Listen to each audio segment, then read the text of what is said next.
थी, अब इधर उधर झाड़ू पोछा कर करके नाती को पाले पोसे। तो एक बार वो अम्मा बहुत बीमार पड़ गई।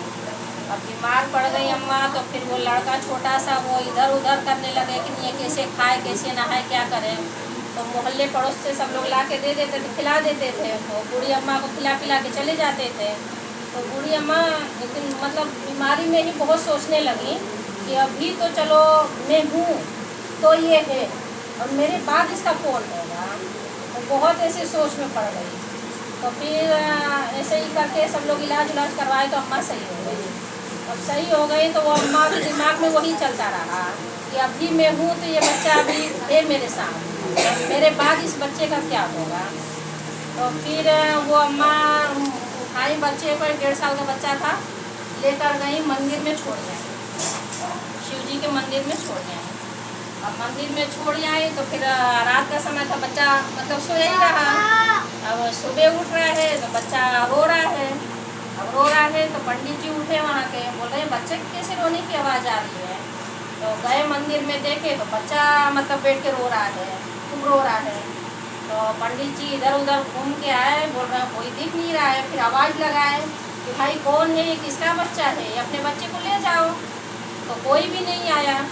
तो फिर पंडित जी बोले कि लग रहा है कि नहीं मेरे बच्चे नहीं हैं। तो भोलेनाथ ने कहीं ऐसा तो नहीं कि नहीं मुझे ही दिया, चलो मैं ही पाल लेता हूँ। तो फिर पंडित जी पाल लिए बच्चे को। और बच्चे को पाल लिए तो बच्चा धीरे धीरे बड़ा होने लगा, पंडित जी के कामों में हाथ पटाने लगा।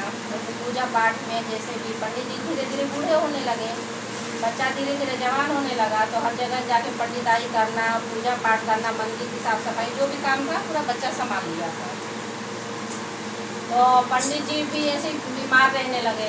फिर पंडित जी बोले कि बेटा मेरा कोई भरोसा नहीं, मैं कब चला जाऊँ। तो तू एक काम करना, मंदिर की जिम्मेदारी तेरे हाथों में है।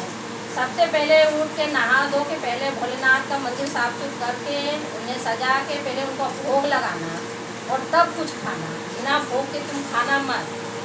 तो ये गांठ बांध लिए। तो पंडित जी ऐसे चल बसे। और चल बसे तो अब लड़का सोचा कि अब मेरा तो कोई नहीं है, अब मैं कैसे रहूं। और बाबा ने ऐसे ऐसे बोला था खराब नहीं करना, ऐसे मैं करता हूँ।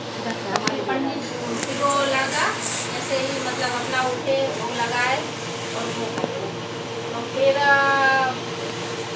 मतलब ऐसे ही थोड़ा जैसे कोरोना वोरोना कैसे लग गया था, तो दान दक्षिणा बंद हो गया था। पंडित ये मंदिर का दान दक्षिणा बंद हो गया। तो वो लड़का सोचने लगा कि दान दक्षिणा भी नहीं आ रहा है, अब मैं खाऊंगा तो कैसे खाऊंगा और बाबा को कैसे खाऊंगा। तो अब ऐसा सोचने लगा। तो फिर एक आदमी आता था और एक खिचड़िया खाने भी लेके जाता था। तो लड़का सोचता था कि ये मतलब कैसे दयालु कि इतने सभी लोग परेशान हैं और ये ला के मुझे खिचड़िया दे रहा है, और बाबा को भी भोग लगाना। फिर बोलता था चलो ठीक है, हो सकता है इन्हीं की महिमा हो।